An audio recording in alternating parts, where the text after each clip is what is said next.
Ire aspaldi honetan iritzi artikuluetan erabiltzen ari izen terminologiagatik esote dan, ez? Zeka, sartzen aizenean esanez, Euskal Herriaren independentziaren alde modu unidirekzional batean ez dagoena, eta Euskaraz bizitzaren alde mundu modu berberean ez dagoena, Espainiaren kolono baduk, edo Espainiaren aldeko kolaborazionista baduk. Jende askok hori ikustean, bere iruditzen zaiok gehiegi da. Nik hori ez diatzi, Ia ari ez esageratzen, nik hori horrela ez diatzi. Nik egiten diat, saiatzen hau deskribatzen egoeraren evoluzio bat, nola iritsi garen historikoki egoera honetara. Erantzungo diat Lampedusaren esaldi batekin, el gato pardo.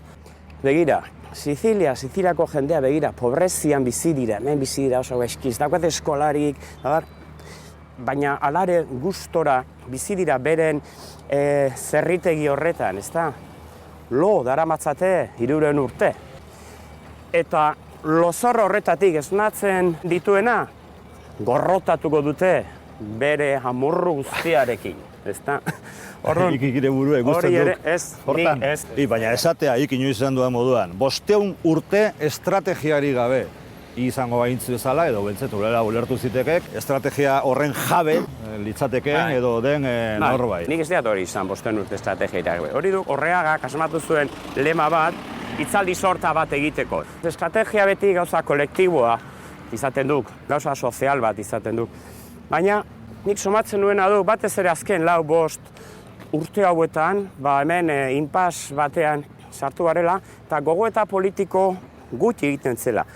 Eta desagertu zenean, nik esperonean, orduan piztu ingo zela gogoeta politikorako aukera, eta orduan ikusinean, ez zela horrelakorik piztu, baizik eta urte askotan landu den gauza bat. Alderdi politikoekiko sumisio hotzan bat, alderdiek zer esaten dute, orduan, nik hori puskatu nahi nian, pixka bat. Baina hori duk demokrazia, ez? Gik esaten duk, Euskal Herria konkistatuta dagoenez, hortik aurrera Euskaldun kontzientzia dugunon esku litzateke erabakiak hartzea.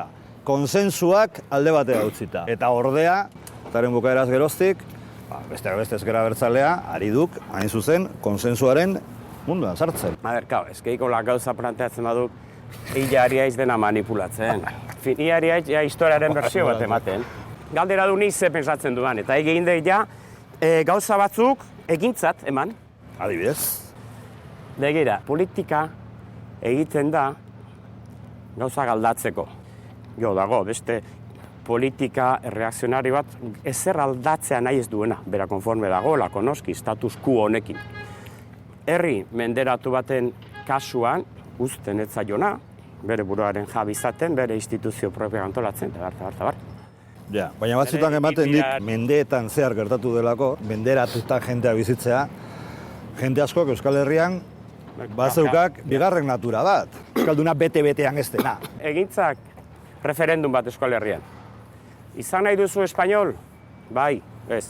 Alrebez, izan nahi duzu espainol? Abertzen bat ateatzu da, ekarri ni papel hori.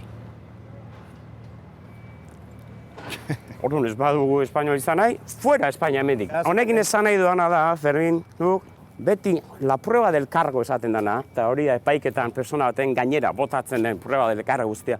Beti botatzen da independentziaren gainera. Bai, independentzia, zema zarete, egin bozketa. Orduan prueba del cargo hori, bota bestearen gainera, bota espainolistan gainera. Hemen baldima daude espainola izan edutenak, bota hien gainera. Eta esan, zuek egin referendum bat, zema zareten zuek. Eta ekarri niri, papel hori. Eta gero, erakiko dugu, irabazten baduzue, jarraituko dugu Espainiaren mende. Ez baduzu irabazten, fuera, ateako gara Espainitik, automatikamente. Hemen zergatik gaude onartu etzen konstituzio baten mende, gaude. Nik onartzen dut, hemen Espainiako konstituzioak izan zuen ezetzaren emaitza. Etzen onartu, etzen iritsi ez da 50 ere bozkatu zutenen kopurua. Orduan zergatik gaude konstituzio horren mende 40 urtean. Ni harritzen hau, elkarrizketa klase hau ikusi da. Gauza batekin. Euskal Herrian, kazetarien aldetik eta, ze estu hartzen gaituzten gu. Alegia, Euskal Herria maite dugunak, lan egiten dugunak, bere alde, eta aldiz, espainolak eta Espainian defentsan, eta konstituzioaren defentsan, federalismoan defentsan, Jesus egiguren bat, Euskal Herriak Espainian barruan jarraitzen nahi duen eta bar, ze gozo hartu izan duten, edo Urkullu bat, estatutoaren defentsan, ze gozo eta nolabait, herriaren salbamena, litzakena, hartzen dugunak, gaude beti, ezpataren eta paretaren ertzean.